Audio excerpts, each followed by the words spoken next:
Oke, pada bagian ini saya akan membedah bagaimana manusia belajar melalui kacamata psikologi pendidikan, teman-teman. Secara garis besar, ada 5 aliran utama yang membentuk kita belajar hari ini, teman-teman. Yang pertama ada behaviorisme yang dipelopori oleh Pavlov dan juga Skinner.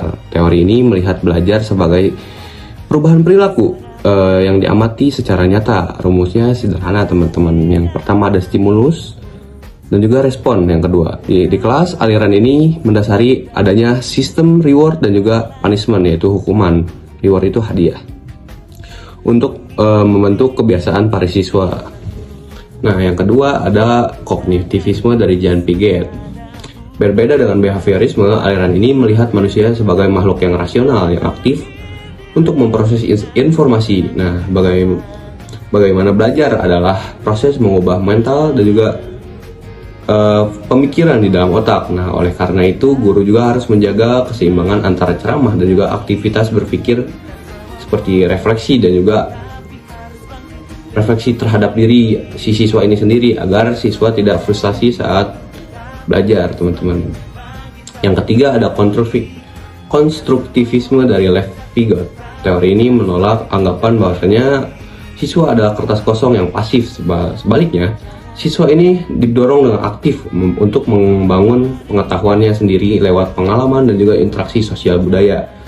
Konsep yang paling terkenal adalah ZPD, teman-teman, atau Zone of Proximal Development, di mana siswa didorong mandiri dulu, baru kemudian gurunya memberikan bantuan ketika si siswanya udah burnout atau sudah mentok gitu.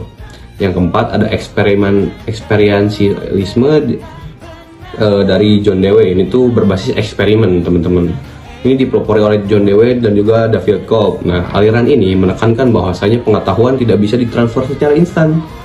Nah, siswa harus mengalami sendiri dulu, baru si siswa ini masuk dalam skema belajar mekanisme. Nah, memulai dengan pengalaman, merefleksikan hingga menguji coba di situasi yang terbaru, teman-teman.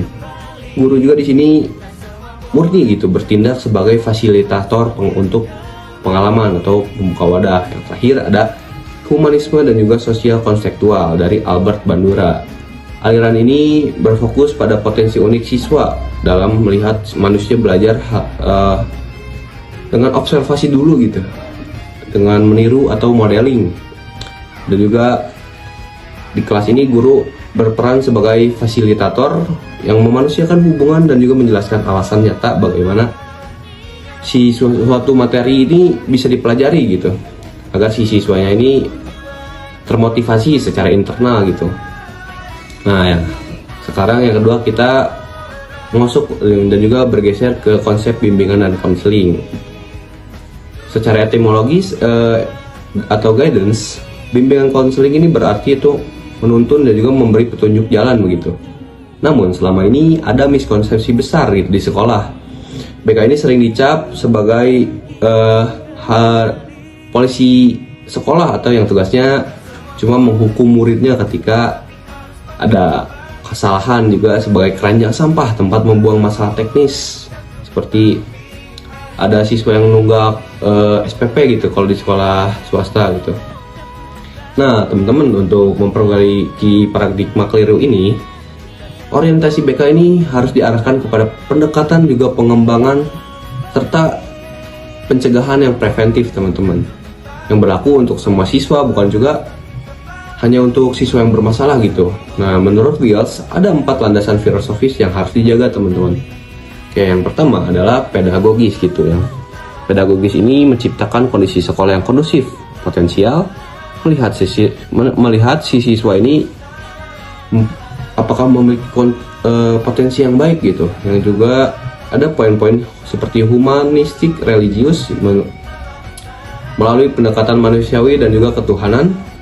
Juga profesionalitas dilakukan dengan mengundang itu tenaga ahli yang mumpuni gitu. Nah, sebagai wujud nyata dari paradigma ini, lahir 7 layanan BK, teman-teman, di sekolah yang bersifat fleksibel untuk mendukung siswa, yaitu layanan orientasi untuk adaptasi lingkungan baru, layanan informasi terkait karier dan juga pergaulan, layanan pembelajaran untuk membentuk kebiasaan belajar efektif, serta layanan penempatan dan penyaluran bakat minat.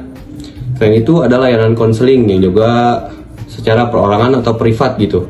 Secara bimbingan dan konseling, ada juga konseling kelompok di mana memanfaatkan dinamika kelompok untuk mencari solusi bersama begitu.